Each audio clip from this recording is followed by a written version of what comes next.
This Thursday, Bolivia is to receive the first batch of the Russian vaccine Sputnik V, which will be first administered to the health sector in order to protect the lives of those who are fighting in the front line against the coronavirus.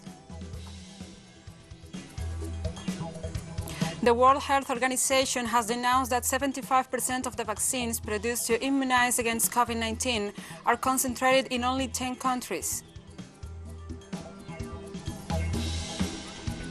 And also, the World Health Organization announced that 30% of Africa's population will be immunized against COVID-19 by the end of 2021.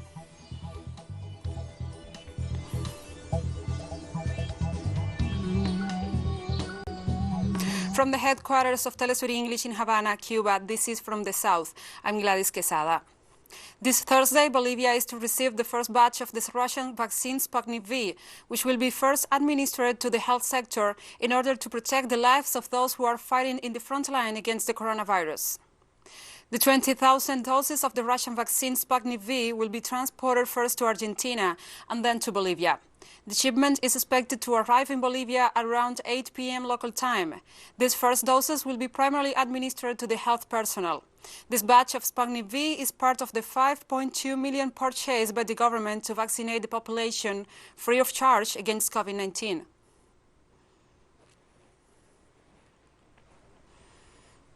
On Thursday, Guatemala's President Alejandro Giammattei announced a budget cut in the funds earmarked for the 2021 year. Giammattei stated that for 2021, the budget is lower than recommended by academic sectors.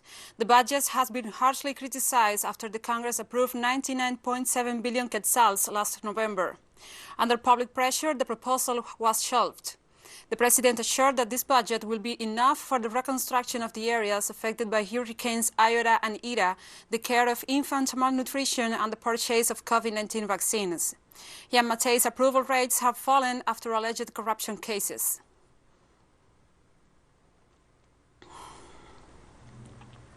In an interview granted to a Colombian media outlet, one of the individuals implicated in the 2020 foiled armed incursion into Venezuela, known as Operation Gideon, stressed that the Colombian authorities were fully aware of the plot.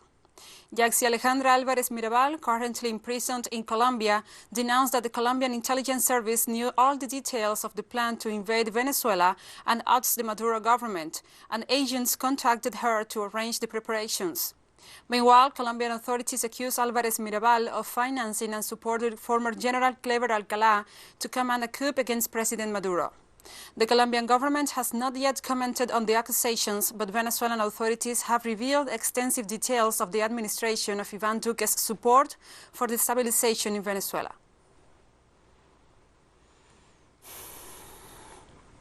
Ecuador's National Electoral Council will allow until Thursday morning hours polls and forecasts for the presidential elections of next February the 7th, under penalty of receiving pre-established fines. This is defined in Article 283 of the new regulations approved by the National Electoral Council of Ecuador, which establishes that 10 days prior to the elections, polls and electoral forecasts must cease. The electoral body established a sanction of between 50 and 250 million wages if the results of the polls or others are disseminated by any means. According to official data, of the 13,099,150 people eligible to vote, there is an average of between 30 and 60% undecided voters. The National Commission for Dialogue, Peace and Reconciliation of Venezuela's National Assembly held a meeting with the Federation of Chambers and Associations of Trade and Production in order to move forward with an agenda of dialogue, reconciliation and agreements that will clear the way for full development and national reconciliation with social justice. The commission, headed by the president of the legislative body, Jorge Rodriguez, once the meeting was over, said both parties made proposals which could be used to move forward in the favor of the common good. The president of Federacamas, Ricardo Cusano, pointed out that the organization is fully willing to work to achieve a national reconciliation, supporting peaceful dialogues as the only way to achieve the objectives of the national development and prosperity. Both parties agreed to continue to work together, for which purpose a mechanism for permanent contact between the two organizations was established. We believe that the people of Venezuela are waiting for us to understand each other, to reach agreements in spite of our differences, and not to be afraid to express the political, social, economic, cultural, religious, and ethnic differences we may have, because that does not harm anyone. That we recognize ourselves as different, but even from our differences, we can agree on things for the good of the people and for the good of the country. Workers and associates of the Integral Cooperative of Villa Carlos Paz in the province of Cordoba, Argentina, marched again this Wednesday in defense of the institution, the drinking water service, and the 250 jobs at risk, rejecting any hidden attempt to privatize potable water. The social body of the Integral Cooperative mobilized this Wednesday through the streets of the city of Villa Carlos Paz. A huge flag with the colors of the cooperativism was the distinctive sign of this news march, which also counted with the vehicles and machinery for support of the water service. The large mobilization was made out of workers, councillors, directors, and neighbors.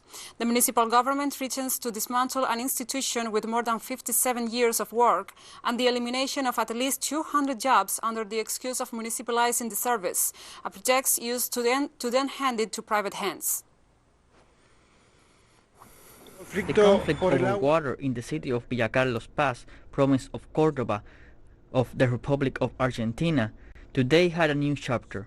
The workers of the Integral Cooperative, which the municipality intends to remove from service on February 26, marched through the streets of the city showing not only the great fleet that has been acquired over the years, with the contribution of associates and neighbors, but also each one of the workers. The municipality moves forward with the attempt to terminate the service without explaining how it will do it, already assuring that it will generate the layoff of more than 250 workers and making it more and more clear that what is behind a pseudo-municipalization is avoided as a big business of private companies, especially with the privatization of the water service, after being provided for more than 60 years on a cooperative basis. In Chile, the Criminal Oral Court of Angola released Thursday the sentences for the 8 convicted involved in the homicide of Mapuche community member Camilo Catrillanca, an event that occurred on November 14, 2018, in the commune of Ercilla in the Araucania region. 7 of them are former police officers known as carabineros.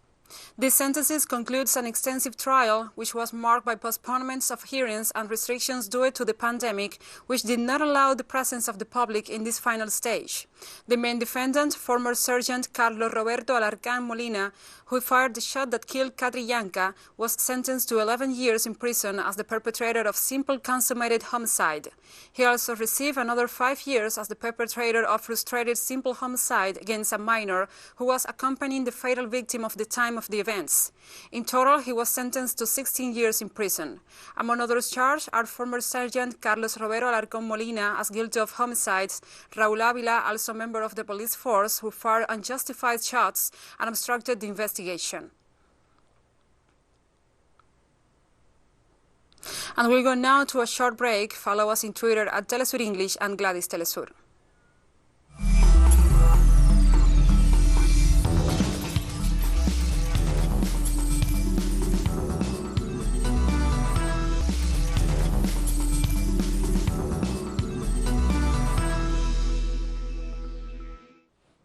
Welcome back. The World Health Organization has denounced that 75% of the vaccines produced to immunize against COVID-19 are concentrated in only 10 countries.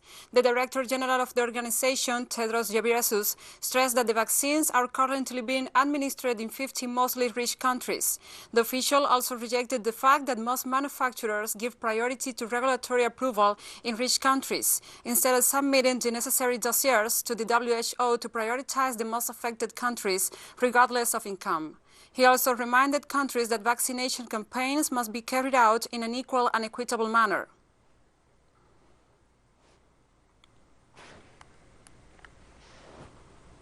Morocco is set to launch its vaccination against COVID-19 in the campaign on Thursday, a day after receiving a batch of Sinopharm vaccines from China.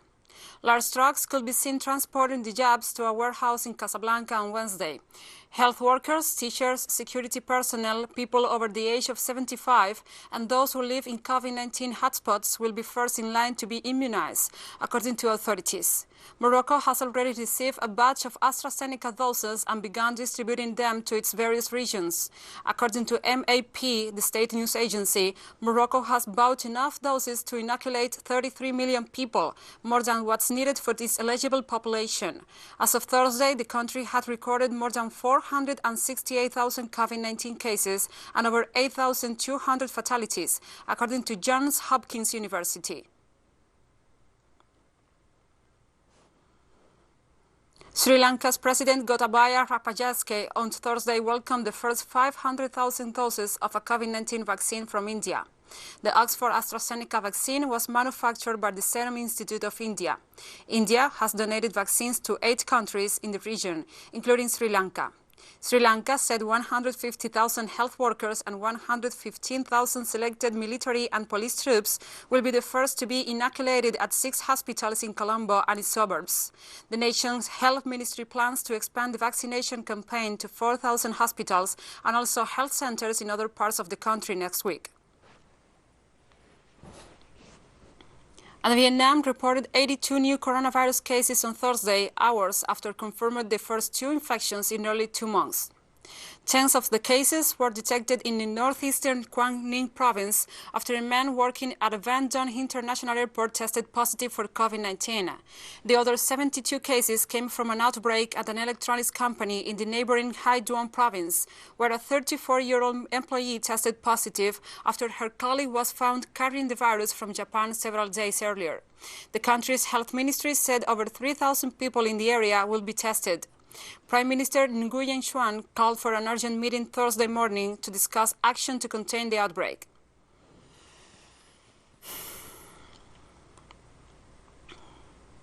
On Thursday, China said the international expert team dispatched by the WHO to Wuhan City finished a 14-day quarantine and will conduct scientific research in the COVID-19 origin tracing. In accordance with the internationally accepted practice, when the WHO international expert team arrived in China, they received a 14-day quarantine, which will finish today. Next, the expert team will continue to carry out exchanges and cooperation on COVID-19 origin tracing in China on the premise of complying with China's relevant epidemic prevention regulations, including activities of discussions, visits, and investigations. All activities should be in line with the principle of scientific tracing, with the ultimate goal of preventing future risks and protecting the safety and health of the people. I would like to stress that the aim of international scientific research and cooperation on virus origin tracing is to understand the animal host and transmission routes of the virus, so as to better prevent the risks that may arise in the future and better respond to similar public health crises. On this important issue concerning the life safety and health of all mankind, we hope that the US side can work with China in a responsible manner and respect the facts, science, and the hard work by the international expert team, so that they can conduct scientific research on the virus origin tracing without political interference. The German Federal Minister for Economic Affairs, Peter Altmaier, says it expects Europe's top economy to grow by 3% this year, less than previously forecast, as longer virus shutdowns slow the pandemic recovery. The good news, the decisive news, is that the upswing that we have seen since September-October will continue in 2021, however, with less dynamism than we have hoped. In addition, we see that industry that was at our focus between 2018 and 2019 has overcome the crisis particularly well, and that in many areas of the industrial sector we have above-average growth rates. On Thursday, hundreds of Greek students protested for a 3rd straight week against a controversial plan to create a special police force to combat endemic violence at universities. Some 3,000 students gathered in Athens and about 1,500 in the second city of Thessaloniki, despite a recent ban of protests over 100 people to prevent the spread of COVID-19. Prime Minister Kyriakos Mitsotakis' conservative government has been accused of authoritarianism over the plan to create a dedicated 1,000-strong force to patrol campuses. The main opposition leftist Syriza party has branded the measure an excuse for arbitrary and undemocratic behavior. The issue of police entering universities is highly sensitive in Greece, where memories of student beatings and killings by security forces during 1967 to 1974 military dictatorship are still raw. And the plans to hold the postponed 2020 Olympic Games in Tokyo later this year are still moving forward, organizers said Thursday. Amid mounting public demands to cancel the event, pressure is building on Japanese organizers and the International Olympic Committee to explain exactly how they plan to hold the Tokyo Olympics in the midst of a pandemic. Recent polls suggest that 80% of the Japanese public want the Games postponed again or completely cancelled. Japan hopes to start COVID-19 vaccinations in late February, but uncertainty is growing that a nation ranked among the world's lowest in vaccine confidence can pull off the massive project in time for the Games in July. Tokyo and Japan have seen a virus surge in the latest few months, and much of the country is under an emergency order. This is during a time with COVID-19, so there are a lot of opinions, but we are all moving forward in this preparation, and International Olympic Committee President Thomas Bach gave us his strong stance, and it is a great encouragement to us, and we are thankful. That is what I told him. Basically, that was the main topic of the conversation today. It is desirable that many people get vaccinated and will have positive benefits. But we have discussed on the premise that the Games can't be held without vaccines, so we will resolve issues in that matter.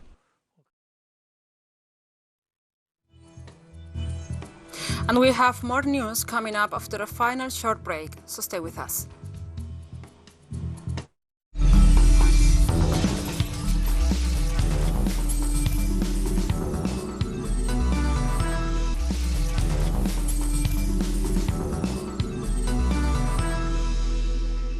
Welcome back.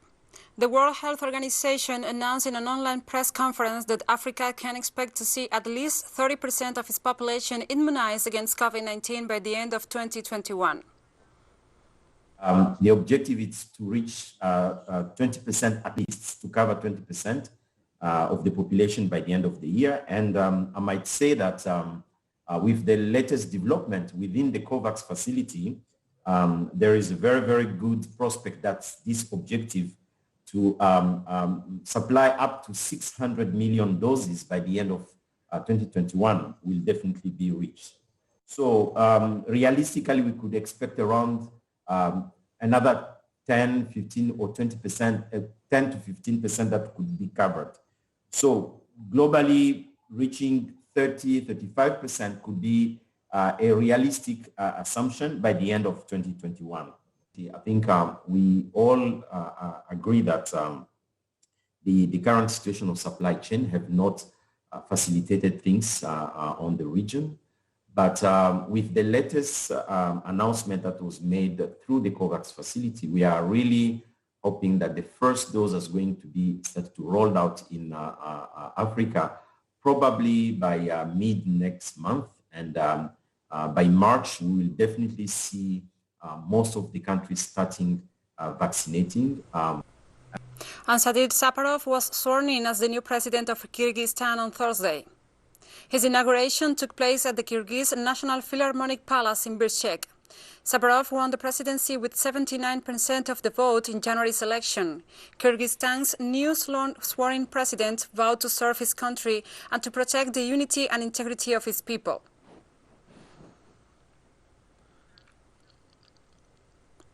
I, Japarov Sadir Nurkosojevic, taking office as President of the Kyrgyz Republic, in front of God and in front of people, I vow to fairly fulfill the mandate, to protect human rights, to respect the Constitution of the Kyrgyz Republic, to protect the unity of people and the integrity of the country, to serve the people of the country. Lebanese anti-government protesters clashed with security forces for a fourth consecutive day in the northern city of Tripoli. Local media said the confrontations left a 30-year-old man dead and more than 220 people injured on Thursday. Frustrations boiled over amid deteriorating living conditions and strict coronavirus lockdown measures that have exacerbated a severe economic and financial crisis, the worst in the Mediterranean's country history. The violence in Tripoli, Lebanon's second largest city in the most impoverished, marked a serious escalation in protests that began Monday. Soldiers shot at Omar Taiba using live ammunition. "We want to eat. Feed us and give us to drink, and we will come out of the streets. We are not against the security forces, nor the soldiers, as they are our brothers, cousin, friend, the friend of a friend, or the friend of a cousin." They are pushing us to clash with the military. While they are our brothers, the corrupt and the leaders are seated in their homes, smoking a cigarette and laughing at the soldiers and civilians who are clashing with one another. I address the military chief and I tell him that he is everyone's guardian. South African Health Minister Zweli Mkhize announced that the flight carrying the first batch of COVID-19 vaccines will arrive in the country in February. The first phase of the vaccination campaign will be administered through 3 platforms, which will take into account the work area of potential recipients, giving priority to health workers.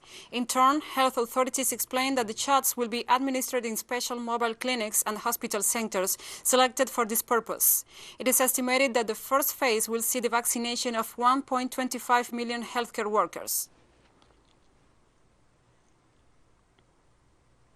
On Thursday, Sandra des Vignes, known as Singing Sandra, one of the most powerful voices in music and often regarded as the mother of the Calypso fraternity, died aged 64.